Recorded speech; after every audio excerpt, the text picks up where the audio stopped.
ಸ್ಯಾಂಡಲ್ವುಡ್ನಲ್ಲಿ ಎಲ್ಲವೂ ಕೂಡ ಮುಗಿದೇ ಹೋಯಿತು, ನನ್ನ ಭವಿಷ್ಯ ಕಂಪ್ಲೀಟಾಗಿ ನಿಂತೇ ಹೋಯಿತು, ಆ ರೀತಿಯಾಗಿ ಒಬ್ಬ ವ್ಯಕ್ತಿ ಅಂದ್ಕೊಂಡಿದ್ರು. ಆದರೆ ಖಂಡಿತವಾಗ್ಲೂ ಅದಾಗಲಿಲ್ಲ. ಸಲಗ ಅನ್ನೋ ಒಂದು ಸಿನಿಮಾ ಅವರ ಇಂಡಸ್ಟ್ರಿಯ ಬದುಕನ್ನು, ಅವರ ಲೈಫ್ ಬದುಕನ್ನೇ ಬೇರೆ ರೀತಿಯಾಗಿ ಒಂದು ಸ್ವರೂಪವನ್ನು ಪಡೆಯೋದಕ್ಕೆ ಆ ಒಂದು ಸಿನಿಮಾ ಕಾರಣ ಆಯಿತು. ಎಸ್, ಸಲಗ ಮತ್ತು ಭೀಮಾ ಇಂತಹ ಸಿನಿಮಾಗಳನ್ನು ಮಾಡಲಿಕ್ಕೆ ಗಟ್ಸ್ ಬೇಕು.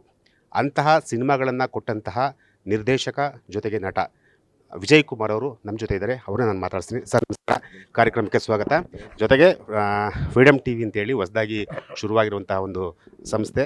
ಸೊ ಮೊದಲನೇದಾಗಿ ಈಗಾಗಲೇ ಸಲಗ ಸಿನಿಮಾ ನೋಡಿದ್ದೀವಿ, ಭೀಮಾ ಸಿನಿಮಾ ನೋಡಿದ್ವಿ.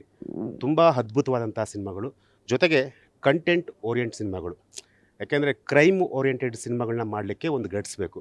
ಸೊ ಆ ಸಿನಿಮಾಗಳನ್ನು ಮೊದಲ ಪ್ರಯತ್ನದಲ್ಲೇ ನೀವು ಅಂತಹ ಸಿನಿಮಾಗಳನ್ನು ಮಾಡಿ ನೀವು ಗೆದ್ದಿದ್ದೀರ. ಸೊ ಆ ಎರಡು ಸಿನಿಮಾಗಳ ಬಗ್ಗೆ ನಿಮ್ಮ ಮಾತು ಶುರುವಾಗಿ ಸರ್. ಸಲಗ ಮತ್ತು ಭೀಮಾ ಸತ್ಯ ಹೇಳೋದು ಅಷ್ಟೇ, ನಿಜ ಹೇಳೋದು ಅದೇ ಅದು ಕಂಟೆಂಟು. ನಿಜ ಹೇಳೋದೇ ಕಂಟೆಂಟ್. ಅದು ಧೈರ್ಯವಾಗಿ ನಿಜ ಹೇಳೋದು. ಎಲ್ರಿಗೂ ಹೇಳೋಕ್ಕೆ ರೈಟ್ಸ್ ಇದೆ, ಮಾತಾಡೋಕ್ಕೆ ರೈಟ್ಸ್ ಇದೆ, ಬರೆಯೋಕ್ಕೆ ರೈಟ್ಸ್ ಇದೆ. ಕಾನೂನು ಚೌಕಟ್ಟಿನಲ್ಲಿ ಏನೇನೆಲ್ಲ ಒಳ್ಳೆಯದನ್ನು ಮಾಡ್ಬೋದು, ಅದರಲ್ಲಿ ಸಿನಿಮಾ ಕೂಡ ಒಂದು. ಅದನ್ನು ವ್ಯಕ್ತಪಡಿಸೋದು, ಕೆಲವು ಭಾವನೆಗಳನ್ನ ವ್ಯಕ್ತಪಡಿಸೋದೇ ಸಲಗ ಮತ್ತು ಭೀಮಾ. ಸರ್, ಈಗ ಸಲಗದಲ್ಲಿ ಕಂಪ್ಲೀಟಾಗಿ 302 ಅಂದ್ರೇನು, 376 ಅಂದ್ರೇನು, ಈ ರೀತಿಯಾದಂಥ ಒಂದು ಕ್ರೈಮ್ ಸೆಕ್ಷನ್ಗಳನ್ನ, ಅಂದರೆ ಕಾನೂನಿನ ಅಡಿಯಲ್ಲಿ ಏನೆಲ್ಲ ಆಗಬೇಕು ಅದೆಲ್ಲವನ್ನೂ ಕೂಡ ತುಂಬ ಅದ್ಭುತವಾಗಿ ಜನರಿಗೆ ತುಂಬ ರೀಚ್ ಆಗೋ ರೀತಿ ಹೇಳಿದರೆ. ಸೊ ಅದು ಸಕ್ಸಸ್ ಕೂಡ ಆಯಿತು. ಸೊ ಭೀಮಾದಲ್ಲೂ ಕೂಡ ಹಂಗೆ, ಅಂದರೆ ಡ್ರಗ್ಸ್ ತಗೊಳೋದ್ರಿಂದ ಏನು ಸಮಸ್ಯೆ ಆಗುತ್ತೆ, ಸೊ ಅದೆಲ್ಲವನ್ನು ಕೂಡ ಇಟ್ಕೊಂಡು ಆ ಸಿನಿಮಾ ಮಾಡಿದ್ರಿ. ಮತ್ತು ಪ್ರಮೋಷನ್ ಕೂಡ ತುಂಬ ಅದ್ಭುತವಾಗಿ ಮಾಡಿದ್ರಿ. ಸೊ ಈ ರೀತಿಯಾದಂಥ ಒಂದು ಥಾಟು ನಿಮಗೆ ಏನಕ್ಕೆ ಬಂತು ಅಂತ? ರೆಗ್ಯುಲರ್ ಸಿನಿಮಾ ಅಲ್ಲ, ಈಗ ಆ್ಯಕ್ಚುಲಿ ನನಗೆ ಗೊತ್ತಿರೋಂಗೆ ಈಗ ಹೈಸ್ಕೂಲ್ ಲೆವೆಲ್ಗೆ ನಾವು ಚಿಕ್ಕದಾಗಿ ಕಾನೂನಿನ ಪಾಠ ಹೇಳ್ಕೊಟ್ರೆ ಒಂದು ಭಯ ಬಂದು ಅವರು ಈ ಏನು ಹೇಳ್ತೀವಿ ನಾವು, ಈಗ ಜೂನಿಯಲ್ ಕೇಸಸ್ ಇರ್ತಾವಲ್ಲ, ಅದು ಕಡಿಮೆ ಆಗ್ತವೆ ಅಂತ ನನ್ನ ಅನಿಸಿಕೆ. ಈಗ 10th ಸ್ಟ್ಯಾಂಡರ್ಡ್ಗೆ ಒಳಗಡೆ ಸಣ್ಣ ಕಾನೂನಿನ ಅವ್ರಿಗೆ ಹೋಲುವಂಥ ಕಾನೂನಿನ ಶಿಕ್ಷೆ ಬಗ್ಗೆ, ಕಾನೂನಿನ ಮಹತ್ವದ ಬಗ್ಗೆ ಹೇಳಿದಾಗ ಆವಾಗ ಮಕ್ಕಳು ಆ ಚಿಕ್ಕ ವಯಸ್ಸಿನ ಕ್ರೈಮ್ನ ಬಿಡೋಕ್ಕೆ ಸಾಧ್ಯತೆ ಇರುತ್ತೆ. ಅದ್ರದ್ದೊಂದು ಪಾಠ ಕೂಡ ಆಗಬೇಕು ಅನ್ನೋ ಆಸೆ ನನಗೆ, ಅಷ್ಟೇ, ಇನ್ನೇನಿಲ್ಲ. ಸೊ ಹಂಗೆ ಸುಮಾರು ಜನಕ್ಕೆ ಸೆಕ್ಷನ್ಗಳು ಗೊತ್ತಿರಲ್ಲ. ಕೆಲವು ಸತಿ ಮೋಸ ಹೋಗಿರೋದು ಉಂಟು ಸೆಕ್ಷನ್ಗಳ ಬಗ್ಗೆ ಗೊತ್ತಿಲ್ಲದೆ. ಪಾಪ ಎಷ್ಟೋ ಸೆಕ್ಷನ್ಗಳು ಗೊತ್ತಿಲ್ಲದೇ ಎಷ್ಟೋ ಜನ ಇವತ್ತು ಅನುಭವಿಸ್ತಾ ಇದ್ದಾರೆ ಒಳಗಡೆ ಇದ್ದು. ಸೊ ಆ ಸೆಕ್ಷನ್ಗಳ ಅರಿವು ಗೊತ್ತಾಗಲಿ ಅನ್ನೋ ಆಸೆ ನನಗೆ. ಸರ್, ಈಗ ಸಿಟಿ ಲೈಟ್ಸ್ ಅಂತೇಳಿ ಸಿನಿಮಾ ಮಾಡ್ತಾಯಿದ್ದೀರಾ, ಜೊತೆಗೆ ಒಂದಷ್ಟು ಸಿನಿಮಾಗಳಲ್ಲಿ ಸಿಕ್ಕಾಪಟ್ಟೆ ಬ್ಯುಸಿ ಇದ್ದೀರಾ. ತೆಲುಗು ಆಗಿರ್ಬೋದು, ತಮಿಳ್ ಆಗಿರ್ಬೋದು, ಬೇರೆ ಬೇರೆ ಲ್ಯಾಂಗ್ವೇಜಲ್ಲೂ ಕೂಡ ಒಂದಷ್ಟು ಸಿನಿಮಾಗಳಲ್ಲಿ ಬ್ಯುಸಿ ಆಗಿದ್ದೀರಾ. ಸೊ ಈ ಒಂದು ಬ್ಯುಸಿ ಶೆಡ್ಯೂಲಲ್ಲೂ ಕೂಡ ನೆಕ್ಸ್ಟು ದುನಿಯಾ ವಿಜಯ್ ಅವರ ಡೈರೆಕ್ಷನಲ್ಲಿ ಸಿಟಿ ಲೈಟ್ಸ್ ಅಂದರೆ ಅದು ಒಂದು ಪ್ಯಾಟ್ರನ್ನು. ಬಟ್ ನಿಮ್ಮ ಡೈರೆಕ್ಷನಲ್ಲಿ ಸಲಗ, ಭೀಮಾ ಇದೇ ರೀತಿಯಾದಂಥ ಒಂದು ಪ್ಯಾಟ್ರನ್ ಸಿನಿಮಾಗಳು ನಿರೀಕ್ಷೆ ಮಾಡ್ಬೋದಾ ನಾವು? ಮಾಡ್ಬೋದು. ಈಗ ಸಿಟಿ ಲೈಟ್ಸ್ ಹಂಗೆ ಇದೆ, ಸ್ವಲ್ಪ ಇಂಟ್ರೆಸ್ಟಿಂಗ್ ಆಗಿದೆ. ಸಲಗ ಭೀಮಾನ ಹೊರತುಪಡಿಸಿ ಬೇರೆ ಏನೋ ಒಂದು ಟ್ರೈ ಮಾಡ್ತಾಯಿದ್ದೀನಿ. ಆದಷ್ಟು ಜಲ್ದಿ ಬರ್ತೀನಿ. ಸ್ವಲ್ಪ ಅಲ್ಲ, ಇನ್ನೊಂದು 2-3 ತಿಂಗಳು ಶೂಟ್ ಮಾಡೋದಿದೆ, ಮಾಡ್ಕೊಂಡು ಬರ್ತೀನಿ. ಈಗ ಮಗನ ಬಗ್ಗೆ ಮಾತನಾಡಿದ್ದಾರೆ. ಮಗನೂ ಕೂಡ ನೀವು ದೊಡ್ಡ ಮಟ್ಟದಲ್ಲಿ ಲಾಂಚ್ ಮಾಡಬೇಕು ಅಂತೇಳಿ ಒಂದಷ್ಟು ಕನಸು ಕೂಡ ಇಟ್ಕೊಂಡಿದ್ದಾರೆ. ಯಾಕೆಂದರೆ ಈ ಹಿಂದೆ ಒಂದು ಸಿನಿಮಾ ಚಿಕ್ಕ ವಯಸ್ಸಲ್ಲಿ ಒಂದು ಸಿನಿಮಾ ಶುರುವಾಯಿತು, ಅದಾದಮೇಲೆ ಒಂದಷ್ಟು ಆ ಪ್ರೋಸೆಸ್ ಹಂಗೆ ಕಡಿಮೆ ಆಯಿತು. ನೆಕ್ಸ್ಟ್ ಈಗ ಫರ್ದರ್ ಕೂಡ ಅವರನ್ನು ಕೂಡ ಲಾಂಚ್ ಮಾಡಬೇಕು ಅಂತೇಳಿ ಆಸೆ ಇಟ್ಕೊಂಡಿದ್ದಾರೆ. ಸೊ ಅವ್ರ ಬಗ್ಗೆ ಹೇಳ್ತಾರೆ ಸರ್. ಅದೇ ಎಲ್ಲರಿಗೂ ಆಸೆ, ನನಗೆ ಈ ಫೀಲ್ಡಲ್ಲಿ ಬರಲಿ, ಎಲ್ಲ ಚೆನ್ನಾಗಿರಲಿ ಅನ್ನೋ ಆಸೆ. ನೆಕ್ಸ್ಟ್ ಯಾವ ರೀತಿ ಅಂದರೆ ಅವ್ರ ತಯಾರಿ ಮೇಲೆ ಹೋಗುತ್ತಷ್ಟೇ. ಇಲ್ಲ ಯಾವಾಗಲೂ ಎಕ್ಸಾಮು ಪರೀಕ್ಷೆಗೆ ಓದಿದ್ರೆ ಮಾತ್ರ ಬರೆಯೋಕ್ಕೆ ಸಾಧ್ಯ, ಇಲ್ಲ ಅಂದರೆ ಕಷ್ಟ. ಯಾರ ಮಗ ಆದರೂ ಏನು. ಸರಿ, ಹೆಣ್ಮಕ್ಳ ಬಗ್ಗೆ ಮಾತನಾಡಿದ್ದಾರೆ ಸರ್. ಈಗ ಅಂತಂದರೆ ಈಗ ಇಬ್ಬರು ಕೂಡ ರಾಜ್ಕುಮಾರ್ ಅವರ ಫ್ಯಾಮಿಲಿ, ಅವರ ಕುಟುಂಬದ ಹೀರೋಗಳ ಜೊತೆ ಕೆಲಸ ಮಾಡ್ತಿರುವಂಥದ್ದು. ಅಂದರೆ ವಿನಯ್ ರಾಜ್ಕುಮಾರ್ ಆಗಿರ್ಬೋದು, ಗುರು ರಾಜ್ಕುಮಾರ್ ಆಗಿರ್ಬೋದು. ಸೊ ಆ ಒಂದು ಸಿನಿಮಾಗಳ ಬಗ್ಗೆ ಮಾತನಾಡಿದ್ದಾರೆ ಸರ್. 2 ಸಿನಿಮಾ ಅದೇ ಸೂರಿ ಒಂದು ಡೈರೆಕ್ಟ್ ಮಾಡ್ತಾ ಇದ್ದಾರೆ, ಇನ್ನೊಂದು ನಾನು ಡೈರೆಕ್ಟ್ ಮಾಡ್ತಾಯಿದ್ದೀನಿ. ಸೊ ಇಬ್ಬರು ಒಂದೇ ಟೇಸ್ಟ್ ಇರೋವಂಥವ್ರು. ಬಟ್ ಸೂರಿ ನನಗೆ ಗುರು ಆ ವಿಷಯದಲ್ಲಿ. ಸೊ ಹಾಗಾಗಿ ಸೂರಿ ಒಂಥರ ತೆಗಿತಾರೆ, ನಾನೊಂದು ಥರ ತೆಗಿತೀನಿ. ಕಾಯ್ತಾ ಇದ್ದೀವಿ, ಇಬ್ಬರು ರಿಸಲ್ಟ್ ಕಾಯ್ತಾ ಇದ್ದೀವಿ. ಅಂದರೆ ಬೇರೆ ಬೇರೆ ಭಾಷೆಗಳ ಸಿನಿಮಾಗಳ ಬಗ್ಗೆ ಹೇಳಿದ್ದಾರೆ. ಯಾವ್ಯಾವ ಸಿನಿಮಾದಲ್ಲಿ ಮಾಡ್ತಾಯಿದ್ದೀರಾ? ಈಗ ತೆಲುಗು ಒಂದು ಮಾಡ್ತಾಯಿದ್ದೀನಿ, ತಮಿಳ್ ಒಂದು ಮಾಡ್ತಿದ್ದೀನಿ. ಎರಡೂ ಪ್ಯಾನ್ ಇಂಡಿಯಾ ಲೆವೆಲ್ ಸಿನಿಮಾಗಳು, ಎಲ್ಲ ಲ್ಯಾಂಗ್ವೇಜಸಲ್ಲೂ ಬರ್ತಾಯಿದೆ. ಈಗ ಆಲ್ರೆಡಿ ಬಾಲಕೃಷ್ಣ ಸರ್ ಜೊತೆ ಕೆಲಸ ಮಾಡಿದ್ರೆ, ಸೊ ಅವರು ಕೂಡ ನಿಮ್ಮನ್ನು ಸ್ಟೇಜ್ ಮೇಲೆ ದುನಿಯಾ ವಿಜಯ್ ಅವರ ಪರ್ಫಾರ್ಮೆನ್ಸ್ ಅಂತಂದರೆ ತುಂಬ ಅದ್ಭುತವಾದಂಥ ನಟ, ತುಂಬ ಚೆನ್ನಾಗಿ ಕೆಲಸ ಮಾಡ್ತಾರೆ. ಎಲ್ಲರ ಜೊತೆ ಒಂದು ಒಳ್ಳೆ ಒಡನಾಟ ಇಟ್ಕೊಂಡಿರುವಂಥ ವ್ಯಕ್ತಿ. ಈ ರೀತಿಯಾಗಿ ಒಂದಷ್ಟು ಒಳ್ಳೆಯ ಪ್ರಶಂಸೆ ಮಾತುಗಳು ಕೂಡ ಬಂದಿರುವಂಥದ್ದು. ಸೊ ಅವ್ರ ಬಗ್ಗೆ ಹೇಳಿದ್ದಾರೆ ಸರ್.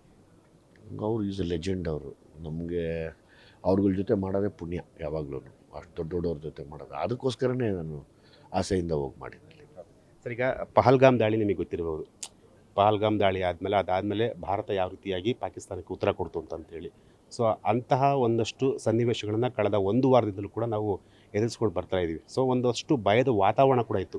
ಏನಾಗ್ಬಿಡುತ್ತಪ್ಪ, ಎಲ್ಲಿ ಏನಾಗ್ಬಿಡುತ್ತೋ ಆ ರೀತಿಯಾದಂಥ ಒಂದಷ್ಟು ವಾತಾವರಣ ಇತ್ತು. ಸೊ ಇಂತಹ ಒಂದು ಸನ್ನಿವೇಶವನ್ನು ಆ್ಯಸ್ ಅ ಹೀರೋ ಆಗಿ ನೀವು ಯಾವ ರೀತಿಯಾಗಿ ಅದನ್ನು ಎಕ್ಸ್ಪ್ಲೇನ್ ಮಾಡೋಕ್ಕೆ ಇಷ್ಟಪಡ್ತೀರಾ ಸರ್? ಲೈಕ್ ಟೆರರಿಸಮ್ ಎಲ್ಲೂ ಇರಬಾರ್ದು, ಯಾವುದೇ ದೇಶದಲ್ಲೂ ಇರಬಾರ್ದು. ನಮ್ಮ ದೇಶನೇ ಅಂತಲ್ಲ, ಯಾಕೆಂದರೆ ಎಲ್ಲರೂ ತುಂಬ ಮುಂದುವರೆದ್ಬಿಟ್ಟಿದ್ದೀವಿ. ಇವತ್ತು ಬದುಕುಗಳೇ ತುಂಬ ಕಡಿಮೆ ದಿವಸಗಳಲ್ಲಿ ಓಡ್ತಾ ಇರೋ ಥರ ಆಗ್ಬಿಟ್ಟಿದೆ. ಈ ಮಧ್ಯೆ ಅದನ್ನೆಲ್ಲ ಊಟ ಹಾಕಿಸ್ಕೊಂಡು ಏನು ಸಂಪಾದನೆ ಮಾಡೋಂಗಿರಲ್ಲ. ಯಾವಾಗಲೂ ಪ್ರತಿಯೊಂದು ದೇಶದಲ್ಲೂ ಅದಕ್ಕೆ ಆದ ರಾಷ್ಟ್ರಪತಿಗಳಿರ್ತಾರೆ, ಪ್ರೈಮ್ ಮಿನಿಸ್ಟರ್ ಇರ್ತಾರೆ, ಮತ್ತು ಬಂದರೆ ಲೈಕ್ ಸ್ಟೇಟ್ ವೈಸ್ ಬಂದರೆ ಅಲ್ಲಿನ ಮಿನಿಸ್ಟ್ರೀಸ್ ಇದೆ, ಮತ್ತು ಕಾನೂನಿದೆ. ಇದ್ರ ಸುತ್ತಾನೇ ನಾವು ಬದುಕಿದ್ರೆ ಚಂದ. ಟೆರರಿಸಮ್ ಒಳ್ಳೆಯದಲ್ಲ. ಇನ್ನು ಫಿಟ್ನೆಸ್ ಬಗ್ಗೆ ಮಾತನಾಡಿದರೆ ತುಂಬ ದಪ್ಪ ಆಗ್ಬಿಟ್ಟಿದ್ರ ಅಂತ ಅನಿಸ್ತಾ ಇದೆ. ಯಾಕೆಂದರೆ ದುನಿಯಾ ವಿಜಯ್ ಅವರು ಯಾವಾಗ ದಪ್ಪ ಆಗ್ತಾರೆ, ಯಾವಾಗ ಸಣ್ಣ ಆಗ್ತಾರೆ ಗೊತ್ತಾಗಲ್ಲ. ಸೊ ಈಗಿನ ಒಂದು ಈ ಲುಕ್ ನೋಡೋದಾದ್ರೆ ಅಂದರೆ ಯಾವ ಸಿನಿಮಾಗೋಸ್ಕರ? ತಮಿಳ್ ಮತ್ತು ತೆಲುಗು 2 ಸಿನಿಮಾಗೋಸ್ಕರ ದಪ್ಪ ಆಗಿರೋದು ಸರ್. ನೆಕ್ಸ್ಟ್ ಅಂದರೆ ದುನಿಯಾ ವಿಜಯ್ ಸರ್ ಅಂದರೆ ಸಿನಿಮಾವನ್ನು ಹೊರತುಪಡಿಸಿ, ಸಿನಿಮಾನೇ ಪ್ರಪಂಚ ದುನಿಯಾ ವಿಜಯ್ ಸರ್ಗೆ, ಬಟ್ ಸಿನಿಮಾವನ್ನು ಹೊರತುಪಡಿಸಿ ಬೇರೆ ಏನನ್ನು ಅವರಿಂದ ನಿರೀಕ್ಷೆ ಮಾಡ್ಬೋದು? ಪೊಲಿಟಿಷನ್ನು ಆ ಥರ ಏನಾರ?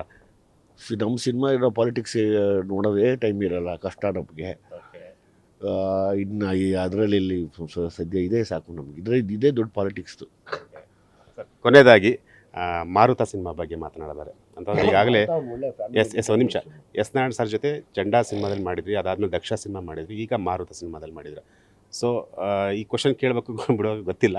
ಸೊ ಒಂದಷ್ಟು ಕಾಂಟ್ರವರ್ಸಿ ಚಂಡಾ ಸಿನಿಮಾದಲ್ಲಿ ಅದೆಲ್ಲ ಆಯಿತು. ಈಗ ನಿಮ್ಮ ಒಂದು ಬಾಂಧವ್ಯ ನೋಡೋದಾದ್ರೆ ಅದು ಯಾವುದೂ ಅಲ್ಲಪ್ಪ, ಸಿನಿಮಾ ಮುಂದೆ ಅದು ಯಾವುದೂ ಅಲ್ಲ ಅನ್ನೋದನ್ನ ನೀವು ತೋರಿಸ್ಕೊಡ್ತಾ ಇದ್ದೀರಾ. ನೀವೇ ಹೇಳ್ಬಿಟ್ರಲ್ಲ, ಸಿನಿಮಾ ಮುಂದೆ ಯಾವುದೂ ಅಲ್ಲ. ಮಾರುತ ಸಿನಿಮಾ ಬಗ್ಗೆ ಹೇಳಿದ್ರೆ, ಮಾರುತ ಒಂದು ಒಳ್ಳೆ ಫ್ಯಾಮಿಲಿ ಎಂಟರ್ಟೈನ್ಮೆಂಟ್ ಸಿನಿಮಾ.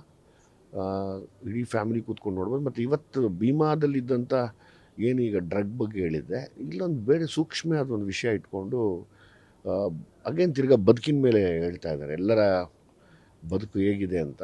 ಅದನ್ನು ತುಂಬ ಚೆನ್ನಾಗಿ ಶೂಟ್ ಮಾಡಿದ್ದಾರೆ.